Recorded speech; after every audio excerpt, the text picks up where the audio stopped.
A recent study found 32% of 18 to 34-year-olds are reconsidering where they want to live after seeing the destruction that Helene caused. Here with us now with what you need to know before deciding where to settle down, Chief Economist for Redfin, Daryl Fairweather. Daryl, good morning. I want to ask you about those home buyers who think, you know what, I'll be fine. These disasters don't happen often enough, or this is not something I have to worry about. What would you tell those home buyers? Even if you aren't concerned with climate change, I'm sure you're concerned with your budget, and your budget will start to change with the climate. Things like insurance costs will go up, maintenance costs will go up. So, preparing for that, understanding what risks your home has can help you mitigate those costs and better prepare. So when you think about those environmental changes, what are the things buyers can do or take into consideration before building or buying in a new area? Well, there are risk scores that you can look up. They're on websites like redfin.com, where you can see for any property what the flood, fire, heat risk, or air quality risk is. And that can help you understand things like, is this home going to need air conditioning? Do I need to add insulation if there's a heat risk? If there's a flood risk, maybe I should invest in some better gutters or alter the landscaping to navigate floodwaters away from the home. Those are things that you can do. Obviously, not everything is in your control. Things that happen at a city level or a municipal level matter too.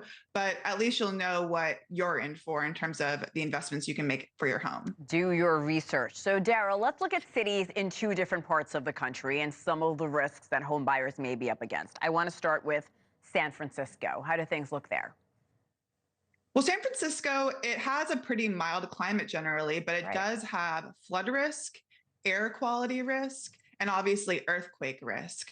And housing is really expensive in San Francisco. So you might have a lot of value on the line if you are facing one of those risks. So it's definitely important to understand if your specific home has flood risk and then maybe getting flood insurance or doing some of those investments that we talked about. And then for fire risk and air quality risk, having an air filtration system in your home can help with your air quality. And there is fire insurance that you can get supplementally as well, or just understand what your home insurance covers. And I was just looking at the median home price in San Francisco, $1.4 million. That is a lot of money. Let's move east just a bit to Houston, Texas. What can be expected if someone's looking to move there? Houston has high heat risk, and that is on the rise, as well as flood and storm risk, wind risk from hurricanes that go into the Gulf. Also, Houston has been in the news recently for some of its infrastructure failings. There was a big blackout during a heat wave. So that can be important to understand too. Do you need an extra generator on top of having that air conditioning to make sure that you can have a comfortable experience through a major storm like that instead of grappling with power outages? I want to ask you about other regions in the country, like here in the Northeast. What are concerns for areas like where I am? In the Northeast, you see a lot of cities on the coast that have increasing wind and storm risk. Also, any town that's on a river or house that's on a river is probably going to have some flood risk associated with it. But look into that if you have a home near a body of water. Also, heat risk is on the rise. A lot of homes in the Northeast don't have air conditioning because they haven't traditionally had that many hot days, but the number of hot days is on the rise. So you might need to make an investment like that. We're certainly noticing that here in the Northeast. From the home buyer perspective, Daryl, what will it mean for you if you do decide to settle in those higher risk areas like Florida or San Francisco? Does that complicate things if you do eventually want to sell your home again in those high risk areas?